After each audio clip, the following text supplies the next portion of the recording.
sinzi ko bimaze kubashikira sijui kama bisha wafikia muriko murahimbaza bisanzwe wakati mko mnaabudu vya ariko kawaida mukisanga mwese mwatemba lakini mnajikuta nyote mmeanguka sinzi ko bimaze kugushikira sijui kama bisha kufikia wifashe neza uri kurasenga umejikamata vizuri uko ariko naomba ukisanga waguye hasi lakini unajikuta umeanguka chini ivyo nibihe vyo kugendererwa n'uremereye akumvisha uburemere bwiwe muri we nyakati za kutembelewa na mzito akusikilizisha uzito wake datuye mu izina rya Yesu lakini kwa jina la Yesu ukugendererwa n'Imana bitubera umugabane mu izina rya Yesu kutembelewa na Mungu biwe wako kwa jina la Yesu ukugendererwa n'Imana bitubera umugabane mu izina rya Yesu kutembelewa na Mungu biwe wetu kwa jina la Yesu Yakobo ajamye kwibuye wakati akuwa analala yabonye kujiwe icururizo aliona kitelemusho abona abamarayika baduga n'abandi bamanuka anaona wamalaika wanapanda wengine wanashuka Imana imwemeza yuko iguma mu ijuru Mungu akamkubalisha kama nabaki mbinguni abamarayika batugendera wamalaika ariko wanatutembelea Yakobo lakini Yakobo imbere yuko ahura na Esau mbele ya kukutana na Esau Imana imusanga mu ishamba Mungu akamkuta shambani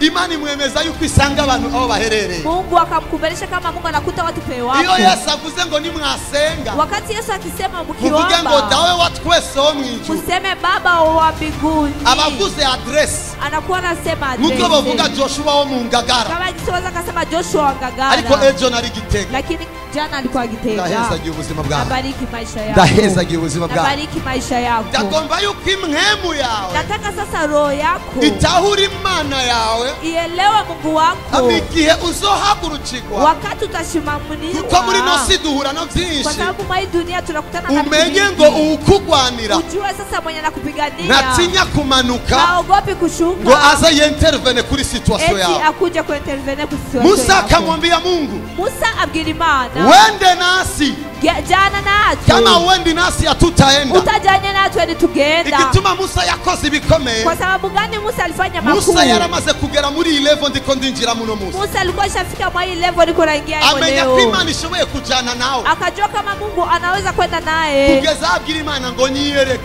mpaka akamwambia Mungu kuko jinioneshe ibicu vyanzibiye kwa sababu mawingu ameniziwia sindikombo naho wicaye si niko naona penye na kesi ariko nyiyereka lakini sasa Biblia ivuga ngo jinioneshe Imana imubwira ngo Biblia inasema Mungu uze akamwambia kuguma ku gitanda ubaki hapo nuza kumbona mu maso hautaniona macho ariko uraza kumbona ibitugu lakini utaniona kumbe mabega Imana yawe ifise ibitugu kumbe Mungu wako ana kumbe mabega Imana yawe ifise ibitugu kumbe Mungu wako ana mabega kumbe Imana yawe ifise kumbe ibitugu Mungu wako ana mabega bisigura ngo iyi Mana dusenga inamaanisha sasa huyu Mungu mwenye ishoboye tunaomba, kukwiyereka. anaweza kujionesha Daudi avuga ngo Daudi anasema Imana dusenga Mungu mwenye tunaomba singi bigirwamana sio bimungu bifise amaso bitabona biko na macho habioni bifise amatwi bitumva biko na masikio ariko habisikii Imana yawe lakini Mungu wetu ifise amaso yuko na macho Daudi Daudi ninde yakubwiye ko Imana ifise amaso nani alikwambia kama Mungu ana macho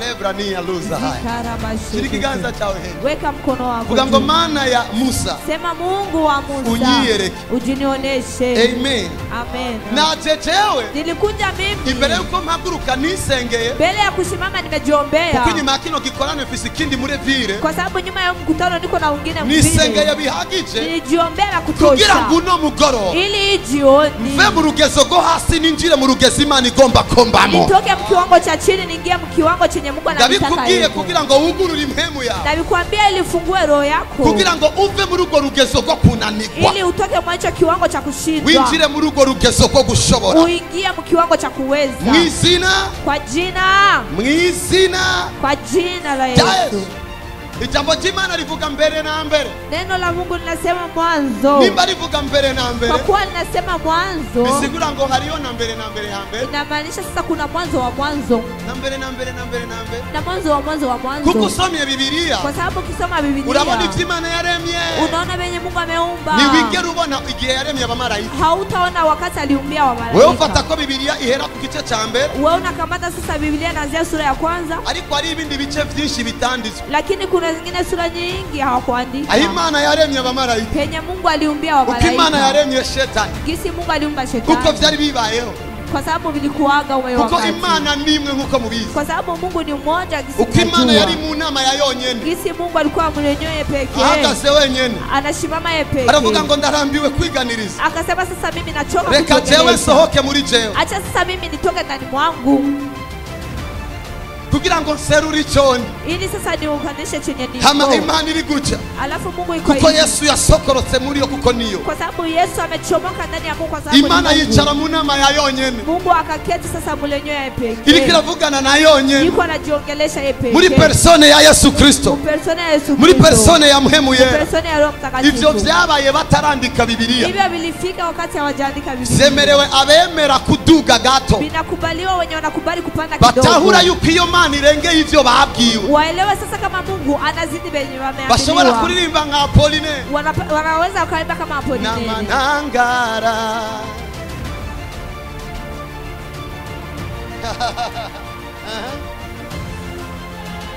Eva sala brahadesh.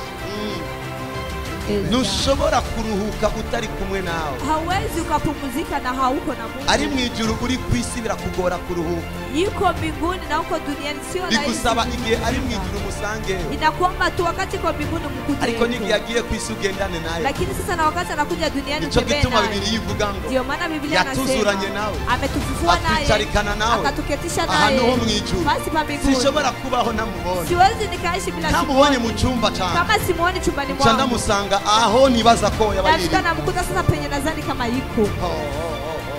ndagomba yuko mu kanya ni neza kuvuga ubukuru bwiwe Nataka sasa baadaye nikimaliza kusema kubwa impemu wake. yawe isubire kuzuzwa mu izina rya Roho Yesu yako Amen. irudie kujawa kwa jina la Imana Yesu. yakubonye udasanzwe Mungu alikuona sio wa kawaida. kugeza ibona yuko igifaransa cyonyine kitaguhagije Mpaka akaona sasa kama Francais tu haikutoshi. ibona yuko n'icyongereza nawe wociga kitaguhagije Akaona sasa na Kiingereza hata ukisome hakitoshi. igusororera ururimi utigeze usengera kugira ngo uvugane nayo amabanga Nikakusolea lugha yenye haujawahi kuomba ili niongee na wewe siri. kugira ngo uvugane nayo amabanga Ili uongee naye iyo siri. usanze ndiko ndakalabra ndigos kalibra nigosha Wakati unanikuta niko Karabasheke Remonsi Lemon. urabona ko no kuvuga bica bihinduka Unafikiri unaona sasa kama nakusoma nafikiri Lebra nabadilika. hantes kopria Oza karamande sheke. Libra mantos kalabra hadesh. Zikaseke. Utangura buhoro buhoro. Unaanza taratibu. ariko ukisanga uri kuradundika Lakini unajikuta uko unadundika. wirekuye mu ma emotion Ukijiachia ma emotion. ugasanga n'amavitesi ariko arahinduka Unajikuta na vitesi ziko zinabadilika. n'umutwe ugatangura Unakuta gutamba na kichwa kinaanza kucheza. kuko uba uri kuregera ubwiza burengeye ubwiza wigeze Kwa kumenya sababu kunajongea uzuri zaidi ya uzuri uliwahi kujua. datuye yuko gusenga kwacu kuno munsi Lakini sasa kama kuomba kwetu kwa kuza leo kututuza mu rugezo dutegerezwa kubamo tutatupandisha kiwango cha tunapaswa kuishi in the name of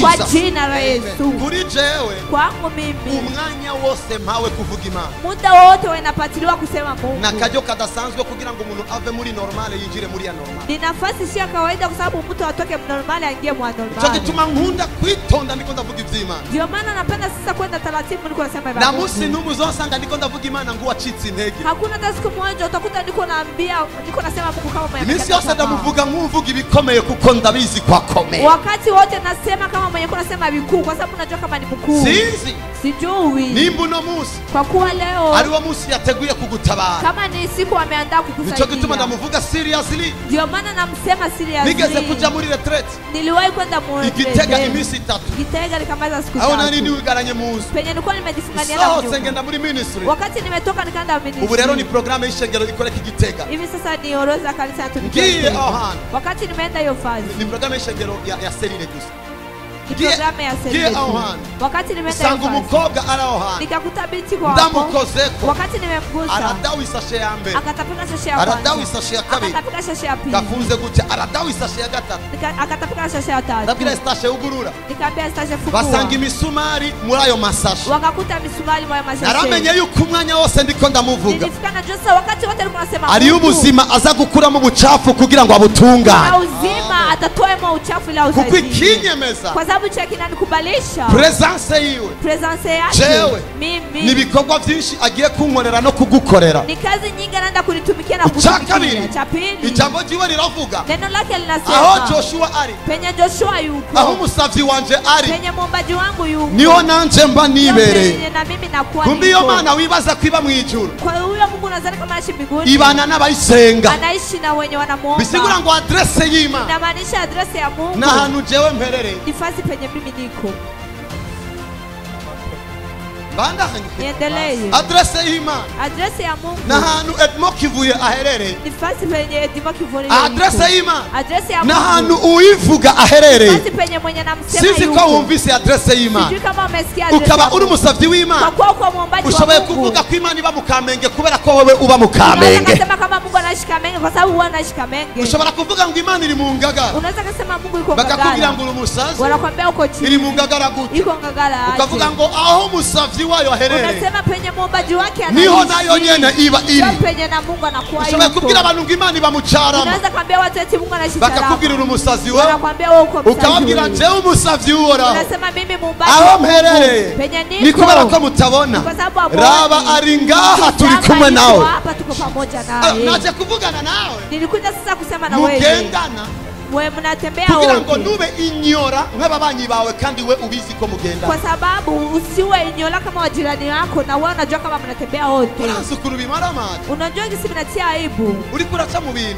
Huko unapita mu vitu. jewe Eti mimi. uzomfasha ninde? Mwenye atanisaidia ni nani? ugufasha murahagararanye gatanga Mwenye atakusaidia mnashima wote anashangaa. kubera ko igicapo wagumanye ni kimwe gusa. Kwa sababu image umebakiana ni moja tu. Wamubona ko Imana yicaye mu ijuru Unakuona kama Mungu anaketi mbinguni. ivyivye nka komando, Amevimba kama komando. kurindiriye ukora ikosa igukomore Anakuchunga ufanye kosa akukozoe. mapfuye.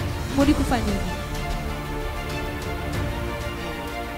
Because ibindi bicapo Niko naleta ingine image. nakwangira ko Imana yicaye kuri throne, ariko kuri throne siyo perezida yirigwa. Niki yari Gitega aguma ari perezida. Kutrone sio ndo president na shida, hata kama iko Gitega na baki ni president. Ndemeza ko Imana iba mu ijuru, Nakubalisha kama Mungu anaishi mbinguni. ariko nanje mba muri 10, Lakini na mimi naishi mbinguni. ariko uno munsi hano ndi muri 7. Lakini sasa hivi niko mseti. Sigura ngo adresse yaho umuntu aba Inamaanisha sasa address ya penye si mtu ngombwa anaishi. yuko yirigwayo. Sio mpaka aishi. Ni bande aishi bavyumva hivyo. bavuge ngo ndakumva prophet, Wanani wenye wamesikia waseme na kusikia prophet. ndacakeneye gufasha umuntu. Ningali nataka kusaidia Mungu. Iyo Mana niyo yaremye abamarayika. Huyo Mungu ndiye aliyeumba wa malaika. Kurema Kuumba ni ugushiraho ibitariho ni kutia benye habiko kugira ngo bibeho. ili biishi. Kurema Kuumba bitandukanye no guforma. ni tofauti na kuforme. To create, Kurema hallelujah, it's to do nothing out, to do some things out of nothing. Ni gukora ikintu hanze ya vide. ni kutumika kitu nje ya wazi. Imodoka ni bayiremye, Gari hawakuyumba, barayikoze mu vyuma Imana yaremye. waliitengeneza mu vyuma vyenye Mungu ameumba. Okay?